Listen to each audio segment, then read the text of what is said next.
कल रात से कुरम एजेंसी के अंदर अफगानों की तरफ से, तालिबान की तरफ से पाकिस्तान के ऊपर अटैक हुआ, जिसका जवाब पाकिस्तान ने दिया।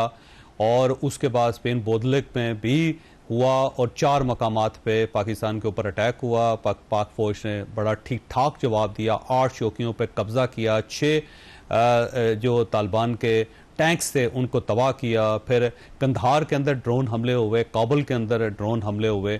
फिर उनके 2 बटालियन हेडक्वार्टर जो थे उड़ा दिए गए, 4 बटालियन का है और दूसरा बटालियन 8 उसका हेडक्वार्टर वो उड़ा दिया गया। ब्रिगेड हेडक्वार्टर 5 है उसको उड़ाया गया।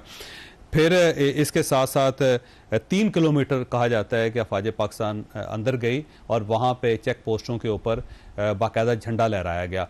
लेकिन तालिबान की तरफ से प्रोपेगेंडा किया गया जी कि हमने पाकिस्तान का असला पकड़ लिया है, और साथ साथ उन्होंने कहा जी पाकिस्तान की पोस्टों पे कब्जा कर लिया है। फिर उन्होंने कहा कि जो पाक दोस्ती जो गेट है उस यमन में उसको हमने ब्लास्ट कर दिया है। और फिर एक क्लेम ये किया गया कि हमने पाकिस्तान का एक टैंक जो है वो हम पकड़ के ले आए और इसको इंडिया ने ठीक ठाक किस्म का फ्यूल दिया। और उन्होंने बहुत ज़्यादा अपने मीडिया पे प्ले अप किया और ऐसा एक इंप्रेशन दिया कि तालिबान जो है वो जीत रहे हैं। तो एक्चुअल सूरत क्या थी? अब आपकी तरफ आना, ये फरमाइएगा सर, ये इमरान खान साहब को रोल अदा कर सकते हैं? और ये जो सीज फायर हुआ है 48 घंटे का, इसके अंदर क्या क्या इम्कानात मौजूद हैं और उसके बाद क्या होगा? पहले मैं दूसरे सवाल का जवाब देता हूँ। देखिए, मैं समझता हूँ कि अगर इस पूरे साल का आप क्विकली जायजा लें और डॉट्स को कनेक्ट करें तो आपको एक पैटर्न बड़ा क्लियरली नजर आता है और उसके 3 फीचर्स हैं। पहला फीचर ये है कि तमाम आलमी बरादरी, अक़वाम मुत्तहिदा हो, यूएस की एनुअल इंटेलिजेंस असेसमेंट हो, दोहा फॉर्मेट में 13 ममालिक की शमूलियत हो, रिसेंटली मॉस्को फॉर्मेट में 4 ममालिक की शमूलियत हो, सब ने अफगानिस्तान के बारे में ये तशवीश जाहिर की कि ये दहशत गर्दी और स्मगलिंग का एक आलमी खतरा बन चुका है। अच्छा, और इसका जवाब क्या दिया गया? इसका जवाब ये दिया गया कि उनके जो बुरी वजीर खारजा हैं वो भारत चले जाते हैं, और जैसे ही वो भारत पहुंचते हैं, मैं समझता हूँ पाकिस्तान की तारीख में, मतलब मेरी 50 साल उम्र है, मैंने तो नहीं देखा इतने बड़े पैमाने पे अफगानिस्तान की तरफ से। आप पाकिस्तान के तूल अर्ज़ से वाकिफ हैं, कुर्रम एजेंसी से लेके चागी तक 1200 किलोमीटर बनता है। इतने बड़े यानी कि स्केल के ऊपर पाकिस्तान के ऊपर हमला किया गया।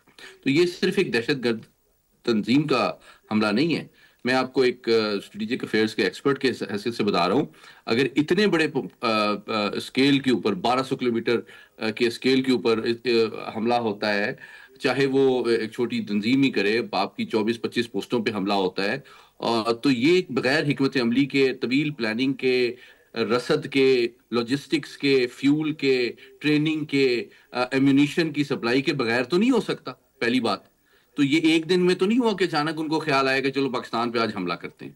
दूसरी बात, मैं समझता हूं कि भारत ने इनको मुकम्मल सपोर्ट की ऑफर की है, जिसके नतीजे में इन्होंने ये फैसला किया है खारजा पॉलिसी के लेवल पे कि हम इस खित्ते में भारत के एक तोफैली रियासत या प्रॉक्सी के तौर पे एक्ट करेंगे। और उसका सबसे बड़ा सबूत मसले कश्मीर के ऊपर भारत के मौकिफ की तायीद करना है, जो कि मैं समझता हूं बराह रास्त अक़वाम मुत्तहिदा के मौकिफ की भी नफी है, सिर्फ पाकिस्तान के मौकिफ की नफी नहीं है। अच्छा, तीसरी बात ये कि हमने जब बहुत दंदान शिकन जवाब इनको भी दिया तो उन पे असर नहीं हुआ। आज फिर उन्होंने हमले किए, कुर्रम पे भी किए, स्पेन बोल्दक पे किए। फिर जब हमने बहुत इंपॉर्टेंट जो मैसेज दिया, वो हमने अटैक किया इनके ब्रिगेड हेडक्वार्टर्स पे जहां पे ये प्लानिंग हो रही थी कंधार में। आप जानते हैं कि दारुल खिलाफा सियासी और सफारती एतबार से तो काबुल है, लेकिन नजरियाती दारुल हुकूमत जो है वो कंधार है। जब वहां ये मैसेज गया तो उसके बाद सीज फायर की कॉल आई। और आखिरी बात, सीज फायर की कॉल का क्या मतलब है जावेद साहब? इनका बयानिया और मौकिफ ये था अफगान तालिबान का भी, ये तो आपका इंटरनल मामला है, टीटीपी, हमारा तो इनसे कोई लेना देना नहीं है। तो भाई, अगर आप उनकी कमिटमेंट नहीं दे सकते, उनके ऊपर आपका असर रसूख नहीं है, तो फिर आपने ये कैसे कमिटमेंट दे दी कि 2 दिन सीज फायर रहेगा? अगर आप इस काबिल हैं या असर रसूख और सलाहियत रखते हैं कि आप टीटीपी को 2 दिन बाज रख सके पाकिस्तान पे हमले से, तो इसका मतलब है कि ये साबित हो रहा है कि वो आपकी एक एक्सटेंशन है। तो मैं समझता हूं, आखिरी बात खान साहब की बात कर लेते हैं। भाई, खान साहब आखिरी बात, खान साहब उनको क्या ऑफर करेंगे जो रियासत पाकिस्तान ने उनको 4 साल से ऑफर नहीं किया? अच्छा, और किस चीज पे हम अग्री करेंगे? क्या हम उनकी ब्रांड ऑफ इस्लाम यहाँ पे नाफिज करना चाहते हैं? क्या हम उनकी तरह औरतों को और बच्चों को ह्यूमन राइट से महरूम करना चाहते हैं?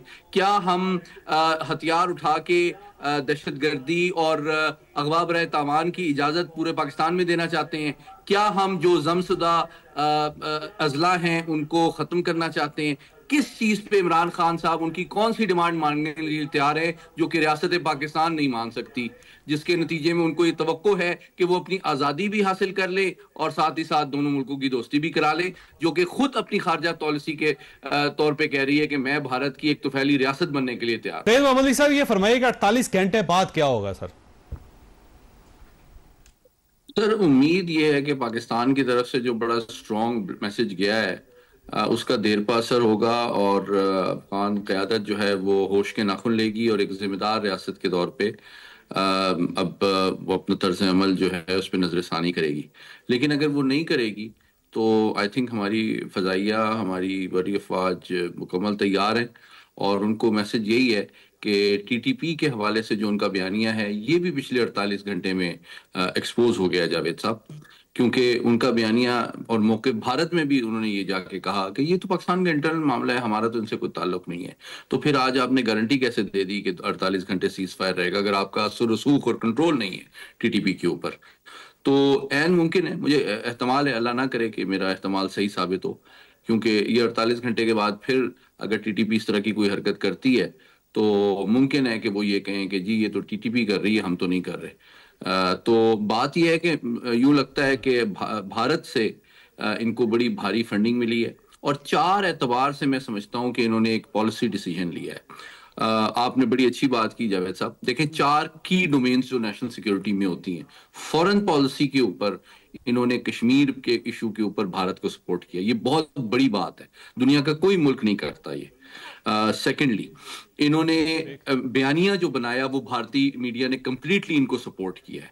तीसरी डोमेन जो है वो इकोनॉमिक है, उसमें भी ये बहुत ज्यादा इनको सपोर्ट कर रहे हैं। और चौथा, मैं समझता हूं कि ये सारा एमिनिशन और जो सपोर्ट जो उनको प्रोवाइड की गई है मटेरियल कि पाकिस्तान को बैक स्टैबिंग करें आप, वो भी भारत की तरफ से की गई है। आखिरी बात ये कि पाकिस्तान ने भारत की 78 साल की दुश्मनी में जान और माल का इतना नुकसान नहीं उठाया जितना अफगानिस्तान की दोस्ती में उठाया है।